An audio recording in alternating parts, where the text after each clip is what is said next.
Auxerre, ville de Bourgogne, tranquille et sans histoire? Pas vraiment. Dans les années 70 et 80, plusieurs affaires criminelles particulièrement sordides se sont déroulées dans le département de l'Yonne. Émile Louis, Michel Fourniret et d'autres s'y sont succédés sans à l'époque être vraiment inquiétés. Une vingtaine de jeunes femmes disparaissent ou sont assassinées sans qu'on ne découvre ce qui leur est arrivé. Ce sont toutes des jeunes femmes sans famille, issues de la DAS du département. Une organisation des familles s'est constituée sous l'égide de Pierre Monnoir pour essayer de faire toute la lumière sur ces disparitions suspectes. L'avocat de l'organisation, c'est Didier Seban.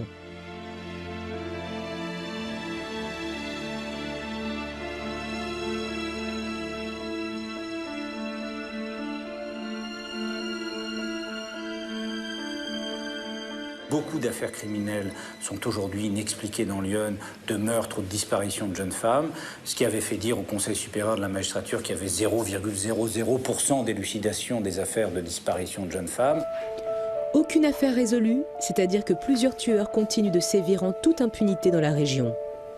C'est ce que réclament les victimes. On ne peut pas apprendre par la presse du jour au lendemain que celui qui vous a torturé, violé, court les rues et peut demain revenir chez vous.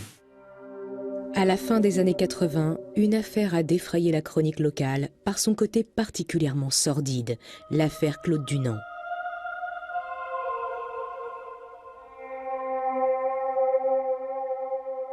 Deux jeunes femmes ont survécu à cette hécatombe et n'ont dû leur salut qu'à la chance et à un extraordinaire instinct de survie. 20 ans plus tard, Huguette accepte de témoigner, mais à visage caché pour protéger sa famille. C'est une enfant de la DAS placée très jeune dans un hospice tristement célèbre où sont passées plusieurs jeunes femmes disparues qui est aujourd'hui désaffectée. Vous avez vécu au foyer de Montmercy. À l'âge de 7 ans. Placée par le juge des enfants puisque j'avais un père qui était alcoolique et que mes parents étaient séparés. Et par la suite, il m'a repris, il a rechuté dans l'alcool et j'ai été placée au foyer de l'enfance à Auxerre. En 1983, à la sortie du foyer, Huguette cherche un emploi. Elle a 18 ans.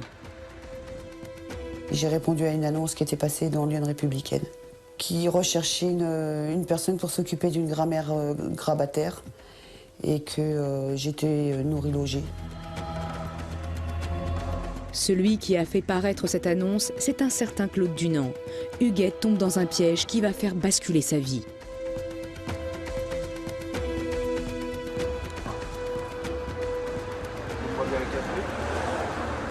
J'ai rencontré Dunant d'abord dans un café. Il m'a donné rendez-vous dans un café, puisque moi à l'époque j'étais au foyer de jeunes travailleurs.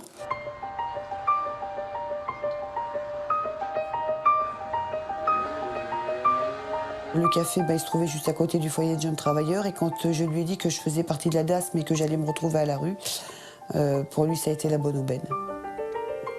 Et il m'a recrutée. Huguette, sans méfiance, suit son nouvel employeur Claude Dunant jusqu'à son pavillon d'Apoigny, dans la banlieue d'Auxerre. Comment ça s'est passé quand vous êtes arrivé chez lui ?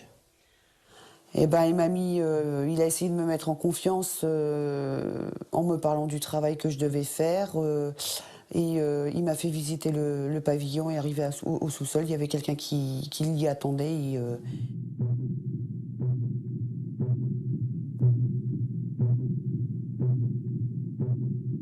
Quelqu'un d'autre ? Un homme ? Un homme, ouais, ce qui se faisait passer pour un architecte et qui a détourné complètement mon attention en me disant les travaux qu'ils allaient faire dans cette pièce pour que ça se transforme en une chambre à coucher. Et pendant ce temps-là, Dunant m'a mis une cagoule, m'a mis une couverture sur la tête et ils m'ont attaché aussitôt. Huguette est enfermée dans la cave de cette maison pendant plus de 3 mois. L'actuel locataire du pavillon a voulu tout transformer pour exorciser le passé. Il n'est pas surpris qu'à l'époque, personne dans le voisinage ne se soit aperçu de rien. Ici, les voisins n'ont rien vu du tout, personne n'a rien vu. Rien. C'était pas possible. De toute façon, les murs de la pièce concernée étaient capitonnés. Il se souvient très bien de ce qu'il a découvert en arrivant. Il n'y avait pas 36 pièces, il y avait une pièce dont le mur arrivait, autant que je me souvienne, à peu près à ce niveau-là. Donc ça vous fait une pièce de 9 mètres carrés, même pas. avec des murs en parpaing de vin, une bonne porte, une bonne isolation phonique, et l'interrupteur était à l'extérieur. La fenêtre ne faisait pas partie de la pièce. La pièce était complètement noire. Ça, c'est sûr. Mais j'étais enchaînée à un tuyau, sur la pointe des pieds. Le jour même, les sévices ont commencé. Quel type de sévices il vous faisait subir? Les premiers sévices qu'il m'a fait subir, c'était me planter des petites aiguilles sur tout le corps.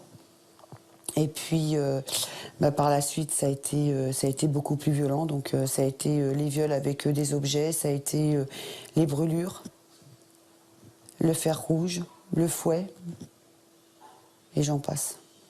Donc, il me fouettait avec un fouet, avec des câbles électriques. Il m'a percé les lèvres matrices supérieures avec des aiguilles à tricoter pour mettre des anneaux de rideaux. J'ai eu la poitrine de percée aussi par des aiguilles à tricoter. J'ai eu le droit à des brûlures, entre autres croix gammées sur la poitrine, enfin sur les deux poitrines. C'est un véritable commerce qu'organise Claude Dunant. Il fait passer une annonce dans un journal spécialisé lyonnais où il convie ses clients à devenir eux aussi des tortionnaires moyennant de fortes sommes d'argent.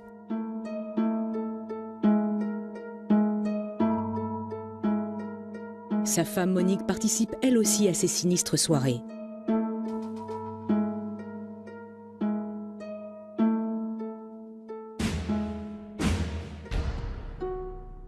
Sur ces photos, celle de l'annonce, c'est elle qui joue les victimes.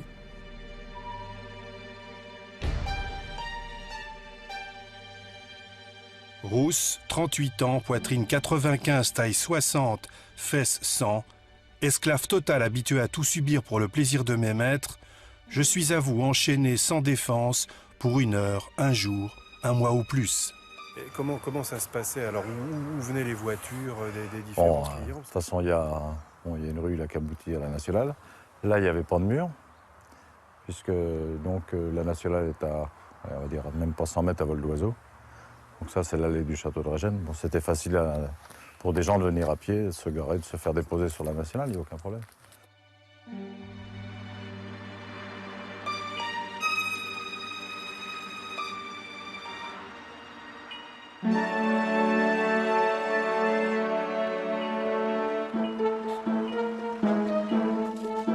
Et les amateurs de ce genre de pratique affluent, alléchés par l'annonce parue dans le journal du Club Amour.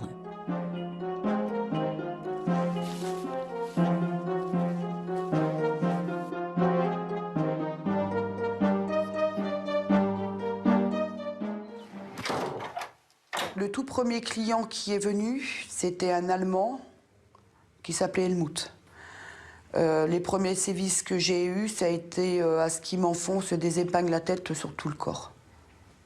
Et je devais dormir avec ça. Donc il m'avait fait dormir à même le sol. Et puis moi, je pouvais pas endurer tout ça, donc je m'étais amusée à les retirer et ça avait déclenché une colère monstre. Ce premier client, Helmut, dont Huguette se souvient très bien, ne sera jamais ni entendu ni identifié. Et ça se passait régulièrement, ça? Tous les jours. Tous les jours. Il le faisait tout seul ou il faisait venir d'autres personnes? Il le faisait tout seul, ou alors il venait se défouler quand il s'engueulait avec sa femme. Donc c'est moi qui prenais, et puis quand il faisait venir ses clients. À combien vous estimez le nombre de clients qui sont venus vous torturer? Minimum 30, ça, maximum plus de 30, quoi. Mais à chaque fois, j'étais cagoulée, et à chaque fois, je les voyais pas, j'entendais pas leur voix. Il m'avait fait apprendre un texte par cœur, où il y avait marqué les tarifs. Brûlure de cigarette, 300 francs. Brûlure au chalumeau, 1500 francs. Passer toute la nuit avec moi pour me torturer, 5000 francs. Oui, c'est sûr qu'il s'est fait du fric sur mon dos, y a pas de problème. Hein. Après m'avoir brûlé la poitrine au tournevis rougi, ça s'est infecté. Et là, il a commencé à paniquer. Il a fait venir un médecin que je n'ai pas vu parce que j'avais la cagoule sur la tête. Par contre, j'ai entendu le médecin dire à Dunant que pour l'instant, je ne servais plus à rien et que Dunant, il avait été complètement cinglé de m'avoir esquinté la poitrine comme ça. Qu'il soit venu en simple consultation ou comme client, ce médecin ne signale rien à la police. Ce médecin se suicide quelque temps plus tard. Lui non plus ne viendra donc jamais témoigner.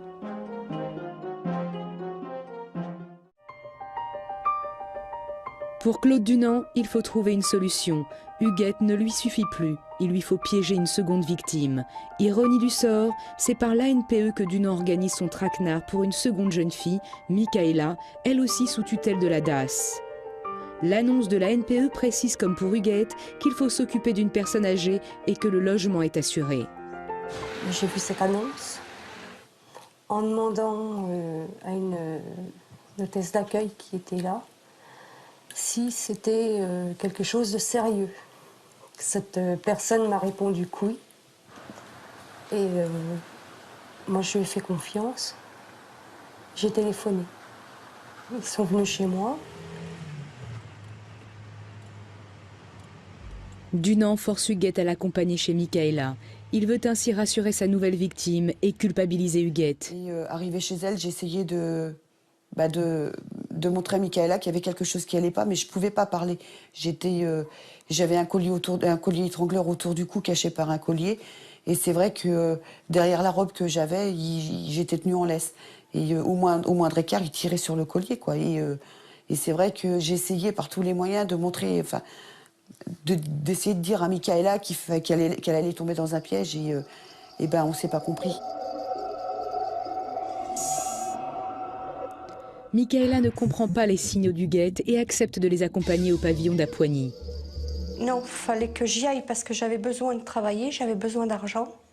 Et je voulais dépendre de personne.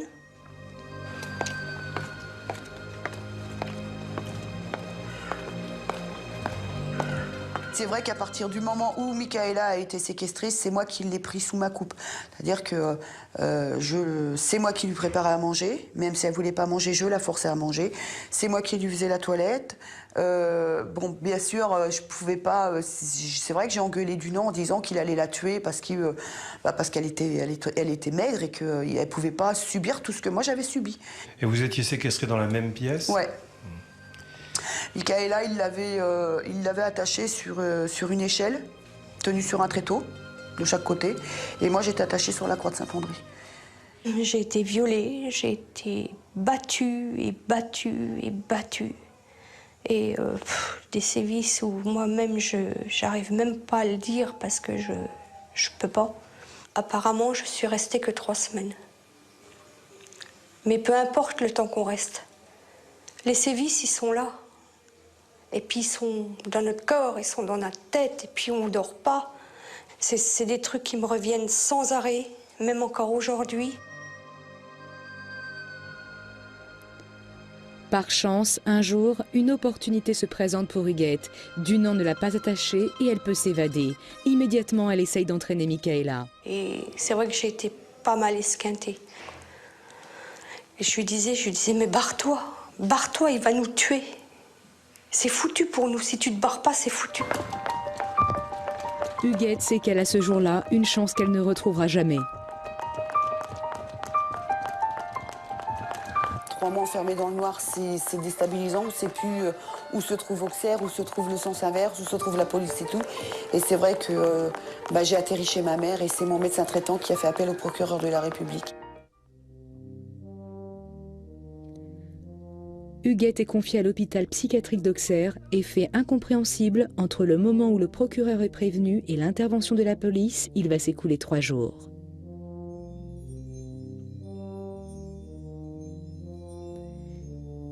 Il semble qu'un gendarme, Christian Jambert, soit le premier sur place le jour même.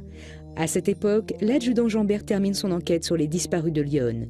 Il pense que 7 jeunes femmes disparues ont été assassinées par un chauffeur de car nommé Émile Louis. Il a bien du mal à se faire entendre. Sans doute estime-t-il que ces 2 affaires ont des points communs. En 2002, Marie-Lise Lebranchu, alors garde des Sceaux, demande une enquête sur un possible lien entre les 2 affaires. Aucun élément judiciaire n'avait jusqu'à présent permis de faire le lien entre cette affaire et les faits. C'est exactement la déclaration que je fais le 6 février 2002, dont est suspecté Émile Louis, ne serait-ce que parce que Émile Louis était incarcéré à la date des faits reprochés aux époux Dunant. Donc là, on est certain de ça. De toute manière, Jean-Bert n'aura pas le temps de vérifier sa théorie. Il est immédiatement dessaisi de l'enquête au profit de la police judiciaire. C'est le SRPJ de Versailles qui est chargé de l'intervention alors que Michaela attend toujours sa libération dans la cave du pavillon d'Apoigny. C'est le commissaire Vialat qui vient en repérage, mais il attend encore une journée avant d'intervenir. Et moi, quand je les ai vus arriver, je croyais que c'était des gens qui venaient m'acheter.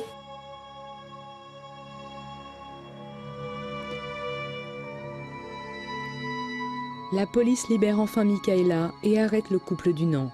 Le commissaire Vialat est mort en 2002, mais un proche du dossier qui a longtemps enquêté sur cette affaire a accepté de nous parler de manière anonyme. Il a rencontré Vialat quelques mois avant sa mort et le policier n'avait jamais oublié l'affaire Dunant.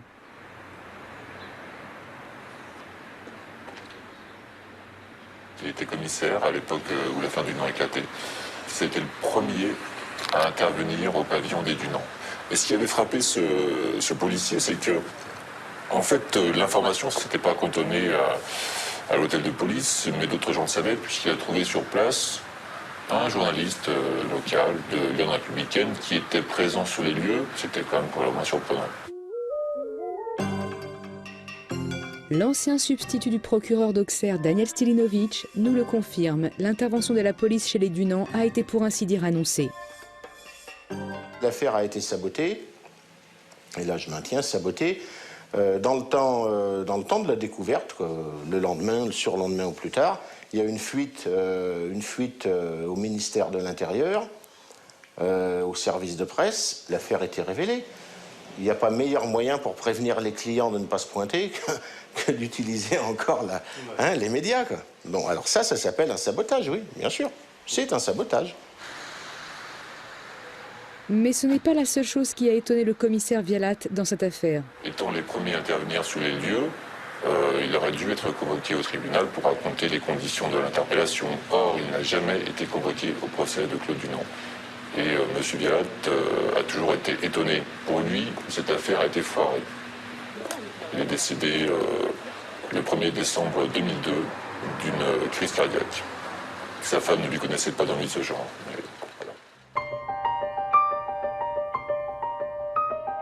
Le commissaire Vialat que l'on oublie de convoquer au procès, ce n'est qu'une des bizarreries de cette affaire. L'instruction est menée de manière pour le moins contestable par le juge bourguignon. Dunant arrêté, l'enquête aurait dû s'orienter vers l'identification de ses clients. Pour Huguette et Michaela, identifier et voir condamner leurs tortionnaires était presque aussi important que de savoir Dunant en prison. Vous avez de la haine contre ces clients, là? Oui, parce que là, à l'heure actuelle, ils savent qu'ils ont fait quelque chose de mal. Ils le savent, ils vivent avec. Mais ça ne les empêche pas de continuer leur petite vie tranquille. Ça se trouve, ils ont une bonne femme, des gamins. Et en fin de compte, ils se vengent sur des filles comme nous parce qu'ils ne peuvent pas faire ce qu'ils veulent avec leur femme. Mais avant de partir, j'ai pris le plus de preuves possible, donc photos, carnet d'adresse à lui. Les enquêteurs saisissent divers agendas, bloc-notes et carnets contenant noms et adresses. Les carnets sont mis sous scellé, mais très vite une greffière, Madame Jousselin, fait une étrange découverte. Je n'ai parlé qu'aux inspecteurs du CSM et je n'en dirai pas plus. Bon, d'accord. Je suis toujours tenue par mon obligation de réserve. D'accord. Madame Jousselin avait déclaré aux inspecteurs du CSM. J'ai souvenir de certains scellés de l'affaire Dunant, dont un agenda noir. Quelques jours plus tard, je feuilletais cet agenda et constatais que 2 pages avaient été arrachées. Pourtant, même avec ces 2 pages arrachées, ces carnets restaient pour certains bien compromettants. Il y a 3 carnets noirs. Et il y a toutes les adresses de tous ces clients dedans. Ces carnets sont passés où ?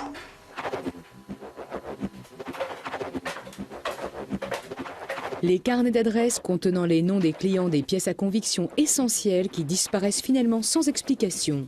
Où sont passés les fameux carnets ? 16 ans plus tard, Marie-Lise Lebranchu ordonne une enquête. Lors de l'inspection conduite en novembre 2001 à Auxerre par le procureur général de Paris, il a été révélé que des scellés de l'affaire Dunant avaient été détruits.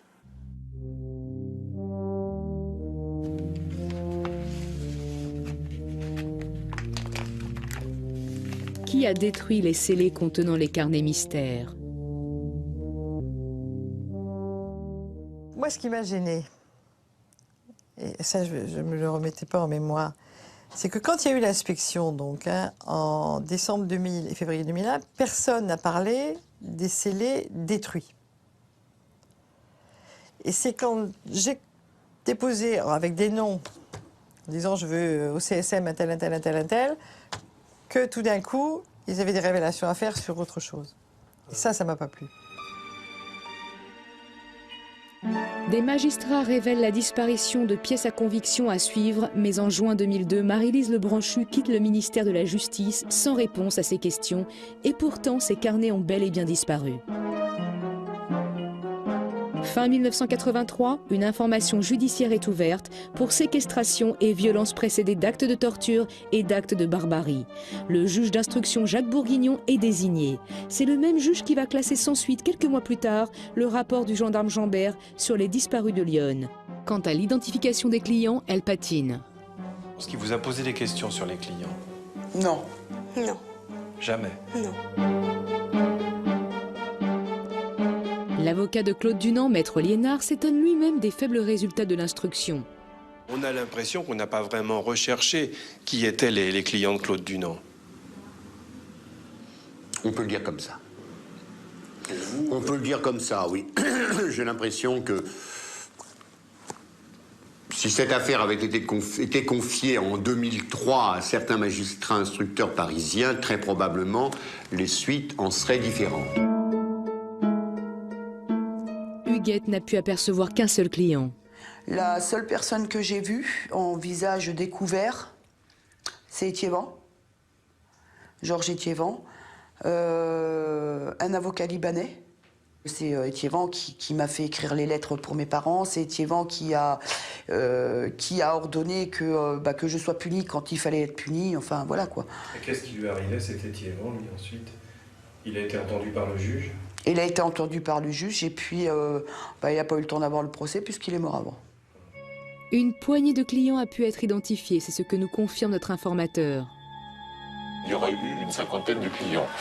Sur cette cinquantaine de clients, on en a identifié 4. Sur ces 4, 3 sont décédés. 2 sont décédés de crise cardiaque. Et puis le troisième, qui a été condamné, qui menaçait de faire exploser le département par rapport à ce qu'il savait sur cette affaire ou d'autres choses. Il est décédé de manière totalement brutale en 2001. Il tue sa femme et se suicide. Et le quatrième client qui a été identifié, son dossier a disparu et il n'a pas été inquiété. On doit se poser la question. Voilà quelqu'un qui est désigné nommément, qui existe, qui, si je lis la loi, a commis une infraction de nature criminelle et qui ne sera pas poursuivi. Le fait est que ça pose un point d'interrogation en mode majeur dont chacun fera ce qu'il voudra. Nous avons voulu demander au juge Bourguignon, aujourd'hui doyen des juges d'instruction de Mulhouse, de nous confirmer qu'il y avait bien 50 clients présumés. Alors moi je ne sais pas du tout s'il y a 50 clients, ou 30, ou 10, ou 20. J'en sais rien. Je ne sais pas. Pourquoi, d'après le juge, Michaela a-t-elle dû attendre si longtemps sa libération après l'évasion d'Huguette? Il était à un moment question qu'on fasse une intervention en douceur, de façon à ce que l'on puisse essayer d'appréhender des éventuels complices ou co-auteurs. Donc on voulait faire le silence total sur cette affaire, de façon à ce que ça ne transparaisse pas du tout dans la presse, et puis surprendre un peu tout le monde.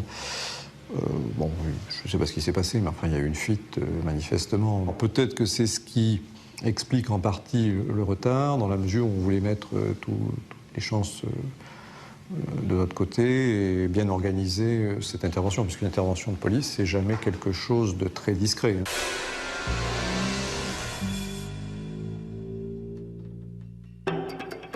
Le seul client identifié est toujours vivant, Monsieur Joseph, soupçonné d'avoir participé à l'enlèvement d'Huguette et mis en examen pour ce motif. Nous l'avons retrouvé quelque part dans la région parisienne.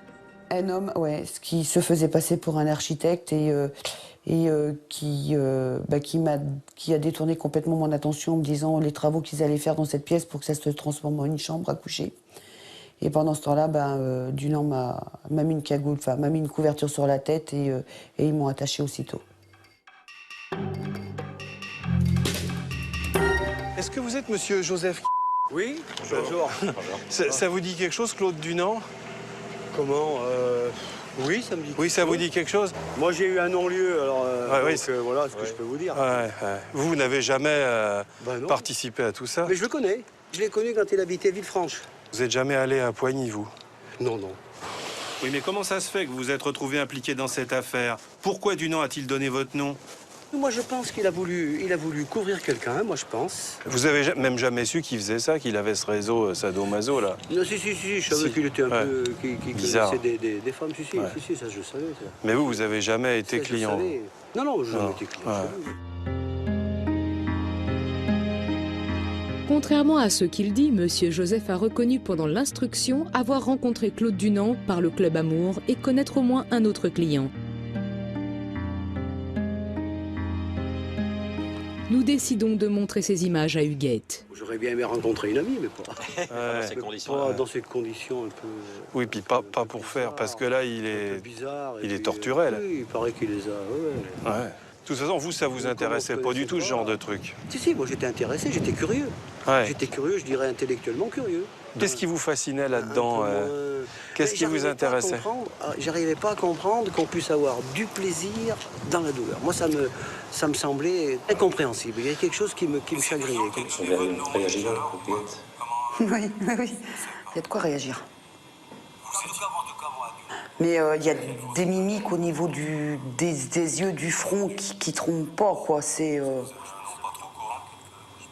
Mais bon, pareil, je suis pas physionomiste, donc je dirais pas c'est lui à 100%. Bien sûr. Ah, le profil, là, je viens de voir un profil avec une lumière beaucoup plus claire, là, ouais. Ça lui ressemble, hein. Il y a des airs. Mais c'est vrai qu'à l'époque, je sortais de l'hôpital psychiatrique d'Auxerre, on m'avait foutu sous antidépresseur, il y avait l'influence de Dunant, il y avait... Et quand on a 18 ans, on est complètement paumé, hein. Je peux lui dire merci, hein, parce que... C'est parce qu'elle vous a pas reconnu que vous avez pu partir. Elle m'a complètement innocenté. Hein. Elle m'a dit non, c'est pas du tout lui. Il était plus grand, il avait les yeux marrons. Ça correspondait pas du tout. Hein. Non, c'est trop, là. Quand il dit que j'ai dit au juge qu'il avait les yeux marrons, qu'il était très grand, alors que j'ai dit qu'il avait les yeux bleus, qu'il était petit. Pas de problème. En effet, un an avant, Huguette avait été formelle sur sa description de Monsieur Joseph. À quoi il ressemblait, en gros, aujourd'hui, vous vous en souvenez un tout petit peu Brun, yeux bleus, barbe, et pas très grand. Pour autant, le juge estime que le doute profite à Monsieur Joseph, dont le dossier est classé très rapidement. Pourtant, il avait été reconnu par Dunant et sa femme. Qu'est-ce qui explique le fait que Claude Dunant, lui, n'ait jamais donné le nom d'aucun de ses clients? Peut-être une sorte de déontologie sexuelle. Pourquoi pas? Moi, vous savez, ça n'est pas un des aspects de sa personnalité qui me sera le plus désagréable. Hein. C'est Albert Camus qui disait « Je préfère un bon assassin à un mauvais facteur » et je fais mienne cette réflexion. C'est-à-dire que quand, à un certain moment, on vient vous reprocher un certain nombre de comportements qui vous apparaissent peut-être à vous-même, il y a une certaine noblesse, même si le mot est un peu fort, à ne pas défausser sur d'autres sa propre responsabilité. Une explication un peu difficile à accepter par les victimes. Il disait qu'il avait des gens bien placés. Il me disait, oui, qu'il avait des gens qui étaient très haut placés, qui avaient beaucoup de puissance, et que lui, il était qu'un pauvre instrument dans leurs mains.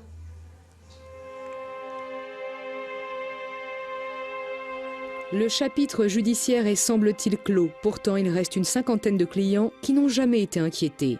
Mais Huguette et Michaela ont-elles été les seules victimes? Il n'y a pas que nous, quoi. Il y a aussi toutes celles qui ont disparu, qu'on ne retrouvera jamais. Vous avez l'impression qu'il y a eu d'autres victimes avant vous et Huguette? Oui, il me l'avait dit. Il m'avait dit, j'arrive pas à te vendre, t'es trop cher. Il me disait, tu finiras comme les autres, tu mangeras le pissenlit par la racine. Huguette et Michaela n'ont pas été les seules victimes, c'est ce que nous confirme notre informateur. Une troisième fille, une troisième jeune femme. Elle n'a jamais assisté au procès. Cette jeune femme, elle s'appelle Isabelle. Isabelle n'a jamais été entendue par le juge d'instruction. Ce n'est pas une proie comme les autres. Elle s'est prostituée au début des années 80 sur les bords de Lyon à Auxerre. Recrutée par Dunant, mais effrayée par ce qu'il lui faisait subir, elle s'est enfuie et n'a jamais réapparu. Isabelle n'était pas cagoulée. Il est donc probable qu'elle ait vu certains clients. Après une enquête difficile, nous retrouvons sa trace à Montdidier dans la Somme. C'est là que nous apprenons qu'Isabelle est décédée. Bonjour monsieur, vous êtes monsieur Édouard? J'avais téléphoné pour avoir des renseignements sur votre fille. Elle est décédée? Oui, il y a déjà un moment de ça. Hein. Il y a déjà plusieurs années? Ça fait des années que moi je ne l'ai pas vue, puis elle est décédée, je ne sais pas pourquoi. J'ai un beau-fils dans Lyon, il n'y a que lui qui peut vous renseigner. Lui, il est toujours là-bas. Il a de grandes propriétés là-bas. À Auxerre même? À Auxerre même, oui. Ouais. Isabelle est morte en 1998, mais dans quelles circonstances? C'est la question que nous posons à son beau-frère, un homme inquiet qui a voulu aussi rester anonyme. Ils l'ont retrouvé empoisonné, c'est affirmatif. Ils m'ont pas dit que c'est elle qui s'est empoisonnée. Hein. Ouais. Et ça vous a paru bizarre, cet empoisonnement? Ce que j'ai pas compris chez elle, aucun papier, aucune photo. Elle avait toujours les photos de ses gamines sur elle. Pour vous, on a fait disparaître tout ça, quoi. Pour moi, on a fait disparaître les traces. Tout est voilà. Plus rien. Mais ce n'est pas tout. Le beau-frère d'Isabelle nous révèle pourquoi, en 1991, Isabelle n'a pas pu se rendre au procès Dunant. Elle est accidentée, elle ne peut pas se déplacer. Elle a eu un accident de bagnole, on ne rachetait pas une bagnole, c'est tout ce qu'on sait. Voilà. Qui a provoqué pour elle l'impossibilité de se déplacer. Oui, moi je l'ai su donc par ses amis, l'un de l'autre qui habitait Chalon. Cet accident aujourd'hui vous paraît louche aussi, quoi. Bah oui, c'est plus que bizarre. C'est bizarre. La justice n'a pas tenté de retrouver Isabelle après l'instruction, une instruction qui s'éternise.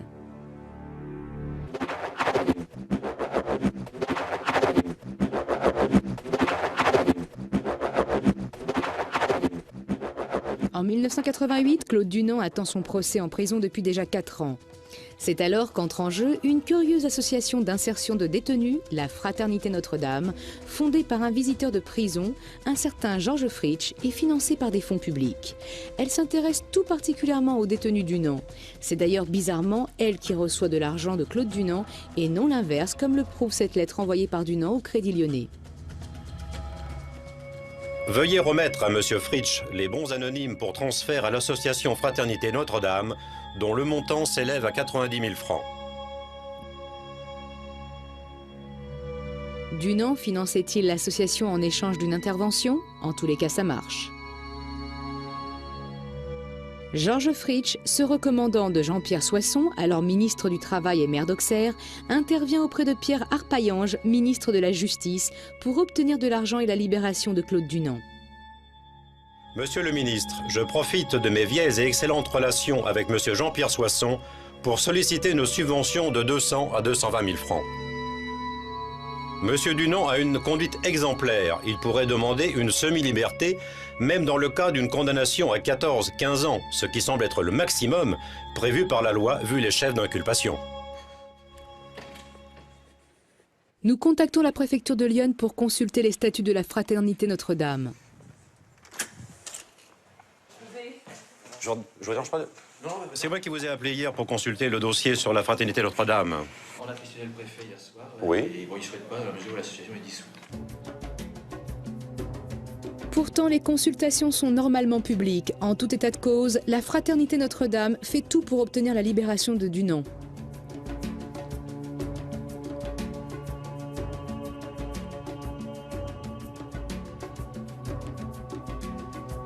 La lettre à Pierre Arpaillange a-t-elle fait de l'effet? Toujours est-il que dans la foulée, Dunant obtient sa libération provisoire en 1990. Une décision rarissime dans les annales de la justice pour un détenu accusé de violence, précédé de torture et d'actes de barbarie.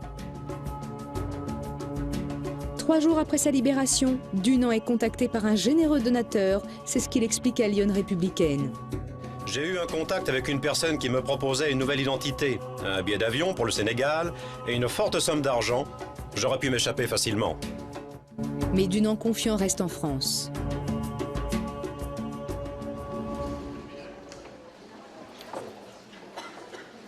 Le procès a finalement lieu en octobre 1991. Dunant reconnaît les faits, mais ne dénonce pas ses clients. Il n'hésite pas à regretter l'abolition de la peine de mort qu'il estime méritée.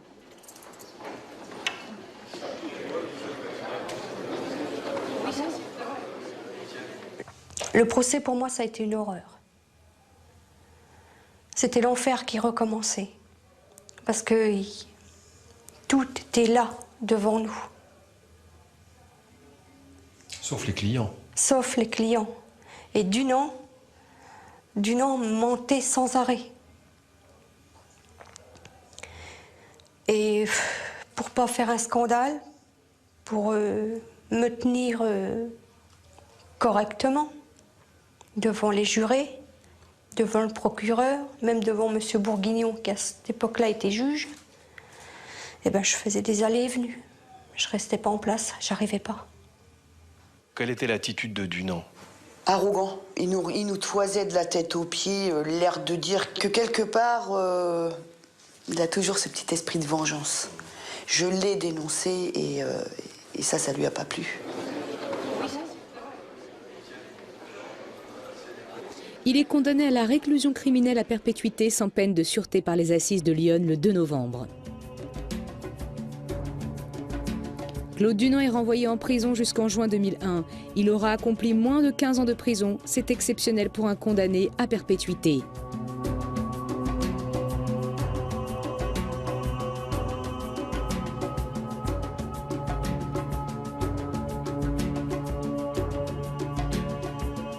Peu de temps après sa sortie de prison, il contacte Gérard Delorme, le rédacteur en chef de Lyon Républicaine.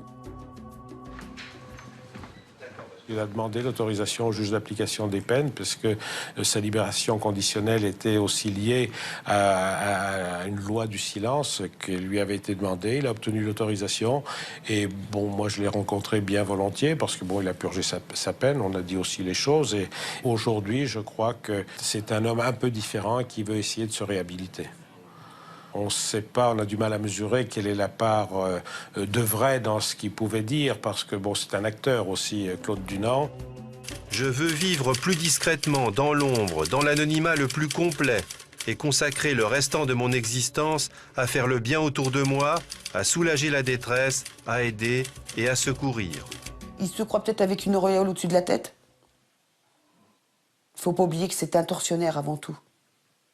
Un pervers, un tortionnaire et que mentalement, pour moi, il n'est pas guéri. Mais il ne le sera jamais.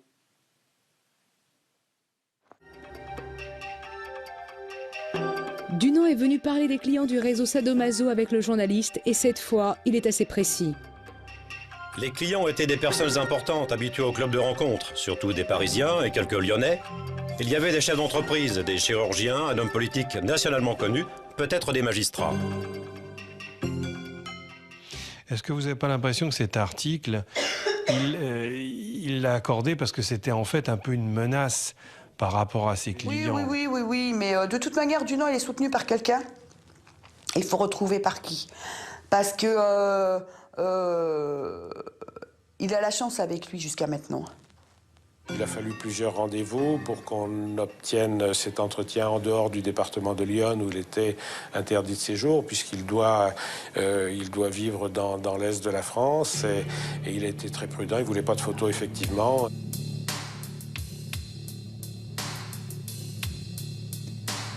Après cette interview, Claude Dunant se cache. Personne n'en entend plus parler. Nous retrouvons l'adresse officielle qu'il a donnée au moment du renouvellement de son permis de conduire. Nous nous y rendons, son nom figure sur la boîte aux lettres. Pourtant, sur place, personne ne semble le connaître.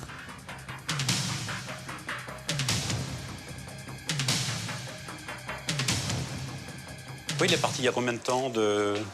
Moi, ça fait 4 mois que je suis là et je l'ai jamais vu. Ah, jamais vu en fait? Ah bon, parce que j'ai quelqu'un cet après-midi qui me disait qu'il l'avait vu encore il y a quelques jours, mais... Bon, voilà.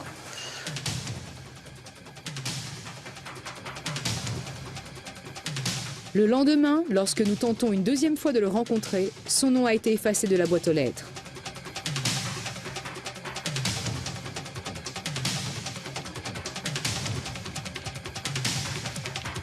Après plusieurs semaines de recherche, nous retrouvons Dunant à Mulhouse. Il habite en plein centre, dans un appartement d'un immeuble cossu. Il est loin de se conduire comme une personne effacée et tranquille, comme on nous l'avait décrit. Nous l'avons observé plusieurs jours. Presque jamais seul, Dunant est très prudent et nous semble méfiant et tendu, comme s'il craignait quelqu'un. Donne une boîte postale comme adresse et s'assure régulièrement de ne pas être suivi. Il refuse à plusieurs reprises de nous parler.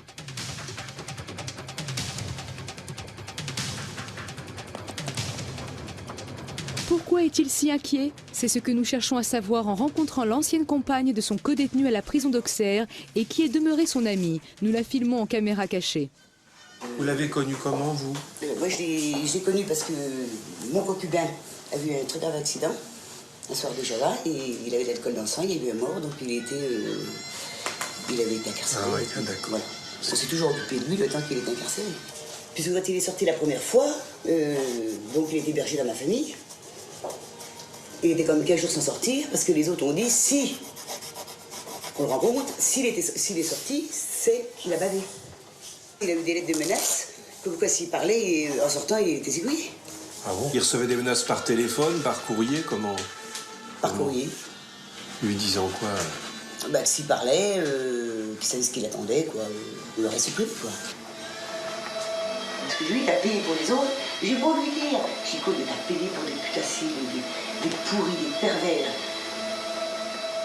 Balance, t'en as rien à foutre. Il a peur encore aujourd'hui? Oh, moi je pense. Pourtant, un jour, nous rencontrons Dunant dans la rue, le suivons dans un café où il se confie. Nous le filmons en caméra cachée. Moi, il a fallu la prison pour que je quitte ce milieu sadomaso et tout ça.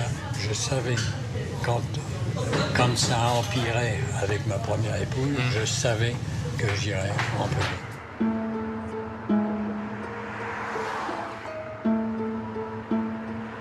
Mais ma première épouse, elle avait le chic pour faire connaissance d'hommes bien placés. Hein. Et puis on a fait connaissance de quelqu'un qui nous a dit « Attends, ta femme, il faut lui faire connaître un autre monde, tu vas voir que là, ça va l'adresser un peu et tout. » Et puis il nous a initiés. C'est comme ça qu'on est rentré dans le salon. C'est Étievant, non, c'est ça? Hein? C'est Georges Étievant? Oui, c'est ça. Ouais. Qui est décédé aussi, lui. Oui, bah oui. Et combien il y en avait de clients différents à peu près? On va parler d'une trentaine. Bah, vous savez, au tribunal, ils ont dit qu'on aurait dû être une cinquantaine au banc des accusés. Ils étaient à peu près dans les normes. Ouais. On n'avait que des Parisiens ou des gens de la région de Paris. Des gens de la haute, quoi. Bon, c'est sûr que c'était pas le... Est-ce qu'on a parlé aussi d'un politique nationalement connu? D'un homme politique nationalement connu? Il y a eu des gens de la politique, oui, mais enfin... Un ministre nationalement connu. C'est pas ministre. C'est pas ministre? C'était quelqu'un dans un parti politique. Mais... Nationalement connu? Enfin, son nom n'était sûrement pas inconnu, mais enfin, c'est tout. Le problème, c'est qu'on a... Et celui-là, même, il n'était pas dangereux parce qu'il venait en spectateur.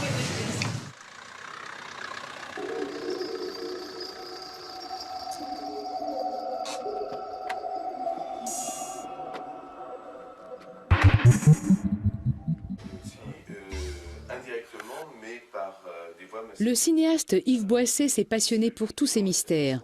Préparant un film sur les ratés de la justice auxerroise, il a enquêté dans tout le département.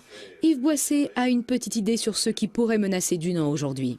Des gens qui ont pu observer les allées et venues autour de la maison de Dunant ont identifié un ancien ministre pour l'avoir vu à la télévision et l'avoir donc reconnu, et semble assez clair dans l'identification d'un ancien ministre lié d'ailleurs à des activités dans la région. À la suite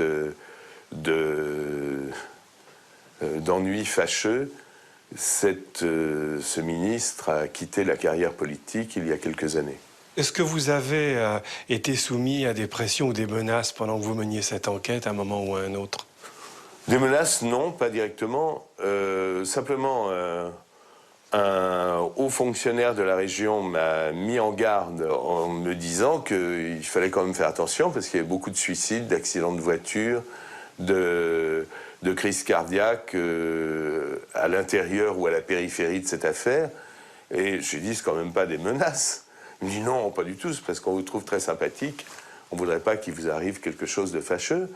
Et le soir même, en rentrant à Paris, on m'a cassé ma voiture dans laquelle il y avait les notes que j'avais prises avec les coordonnées des gens qui avaient accepté de me parler.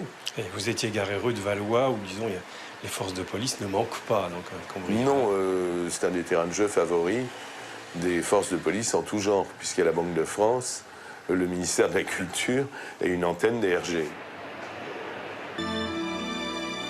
Une fois de plus, il paraît difficile de chercher à faire la lumière sur toutes ces affaires. Autour de l'affaire Dunant, au moins 8 personnes sont mortes de suicide ou de crise cardiaque inattendue, à l'exception de Monique Dunant, décédée à la suite d'une chute accidentelle dans l'escalier. Il reste 2 jeunes femmes, Huguette et Michaela, meurtries pour toujours et vivant difficilement. Aujourd'hui, 20 ans après les faits, elles font un bilan bien sombre de leur histoire. Pour vous, il n'a pas payé encore? Il n'a pas assez payé, il ne payera jamais assez parce que les douleurs qu'il nous a fait subir, nous on traîne ça. On traîne ça comme un boulet de canon. Moi j'aurais préféré mourir, au moins j'étais morte, j'étais tranquille, c'était fini. Tandis que maintenant c'est sans arrêt, sans arrêt, sans arrêt. C'est comme un film qui ne s'arrête jamais. Et pour arriver à vivre à peu près correctement, avec du monde qui est autour, il faut se battre contre soi-même. J'ai appris. Ça n'a pas été facile, mais j'ai appris. Il y a des odeurs qui remontent. On se sent sale. Les gens vous regardent en disant « C'est pas juste ce qui leur est arrivé. » Mais maintenant, c'est des femmes qui sont sales. Vous avez cette impression d'être rejeté? Non, c'est ce que les gens disent. C'est ce que les gens disent. Et comme je suis assez fière, et je suis assez battante, on va dire, je les regarde, je les souris, puis je leur dis, prenez ma place, je vous la donne. Vous avez l'impression que justice n'a pas été rendue? Non, justice n'a pas été faite, ça a été bâclé. Quant à Huguette, pour retrouver une santé physique totale, elle aurait besoin d'une opération qu'elle ne peut pas s'offrir. Corinne Herman, juriste au cabinet Seban et défenseur d'Huguette, tente de trouver une solution. Difficile. Aujourd'hui, elle n'a absolument pas les moyens d'obtenir une telle opération et aucune indemnisation n'est plus possible, ou en tout cas, elle sera insuffisante pour lui permettre de financer une telle opération. Je pense que c'est un point qui devrait être également étudié et vu par la justice lorsque ce type de victime existe et qu'il y a des conséquences physiques et morales qui peuvent durer des années et des années. Lui, ça y est, pour lui, il a payé sa dette, il a été en prison et tout. Mais il faut savoir que les cicatrices qui nous restent sur le corps, toutes les douleurs qu'on a encore, aussi bien physiques que psychologiques, eh ben, on les portera jusqu'à la fin de notre mort, nous. Donc, nous, on continue à payer pour tout le mal qu'il nous a fait. Même 20 ans après, il y a des fois, on a envie de se foutre en l'air. Moi, je sais que par moments, j'ai des états suicidaires. Au contraire, Dunant vit dans un bel appartement apparemment sans difficulté financière. Certes, Dunant a payé sa dette à la société, mais une 50aine de clients restent inconnus encore aujourd'hui. Huguette et Michaela vivent toujours dans la crainte qu'elles n'ont pas évacuée. Il leur faudra encore bien des années avant d'avoir une vie paisible.